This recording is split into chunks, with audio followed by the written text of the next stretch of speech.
السلام علیکم۔ اللہ تعالیٰ اس ملک قوم اور امت پر اپنا خاص رحم اور کرم کرے۔ اللہم صلی علی سیدنا محمد وعلی آلہ بقدر حسن و جمالہ۔ تو آج ہم بات کریں گے کہ انسان میں کے اندر یا انسان جو میں ہوں میرے اندر خود کو جو سمجھنا سب سے آسان طریقہ رب سے اور محمد صلی اللہ علیہ وسلم سے رسائی یا ان تک رسائی حاصل کرنے کا یا رابطہ قائم کرنے کا فوری حل ہے۔ ٹھیک ہے، تو یہ اس ٹاپک پہ آج ہم بات کریں گے کہ انسان خود کو کیسے سمجھ سکتا ہے، اور یہی سب سے آسان اور سب سے فوری اور جلدی رابطہ قائم کرنے کا رب سے اور اللہ کے نبی صلی اللہ علیہ وسلم سے رابطہ قائم کرنے کا طریقہ ہے۔ ٹھیک ہے، تو بات شروع کرتے ہیں۔ انسان جاندار رب تعالیٰ کی اس دنیا میں بھیجی جانے والی اعلیٰ ترین اور شاندار تخلیق ہے۔ ٹھیک ہے، اور اس کائنات میں تمام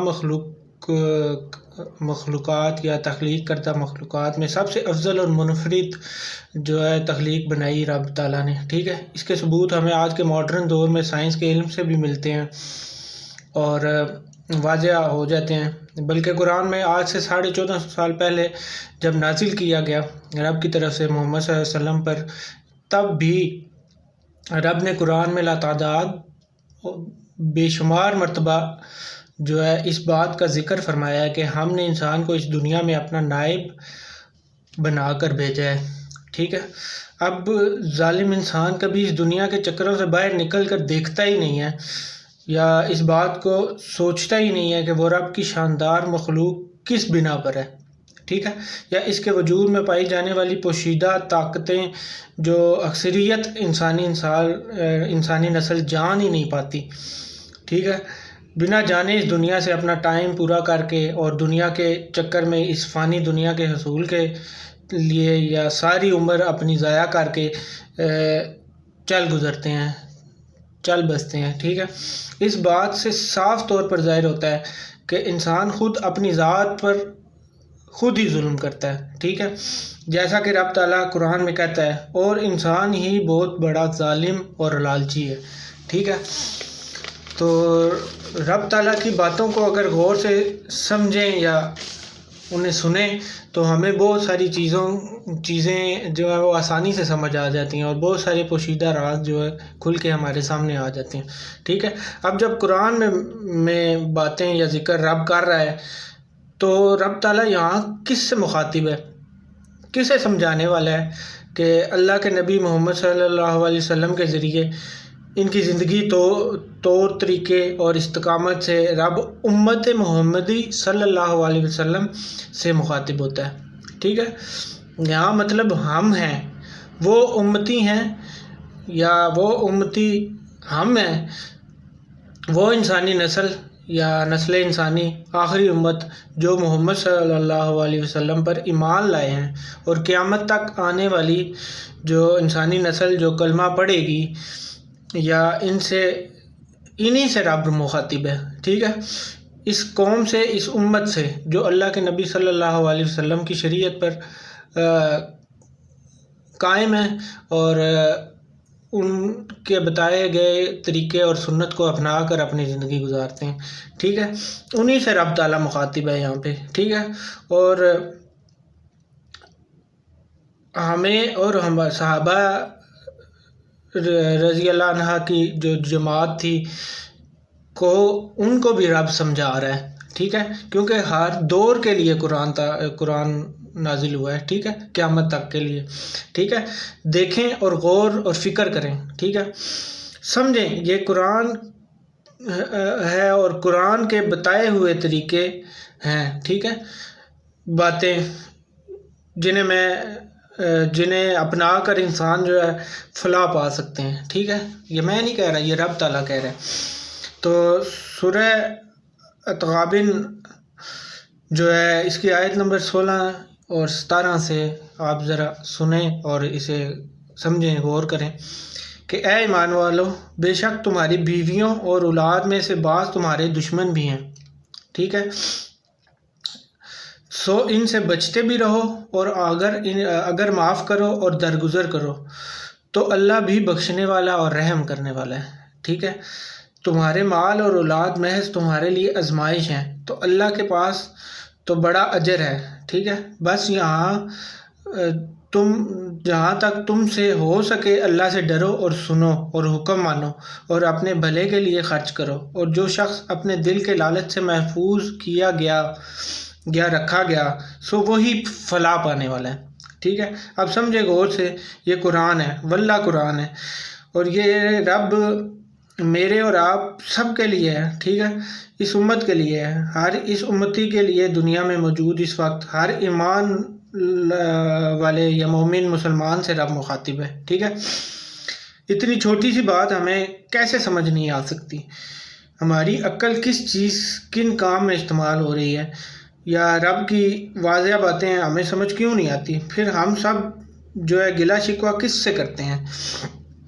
یا رب سے، رشتہ داروں سے، زمانے سے، لوگوں سے، اپنے سیاستدانوں سے، اپنے عظیم علماء سے، یا قاری حضرات سے جو بنا کسی لالچ اور ذاتی مفاد کے بغیر قرآن سکھانے سمجھانے میں لگے ہوئے ہیں. اب کوئی انسان کسی کو پانی میں گھول کر تو پلا نہیں سکتا.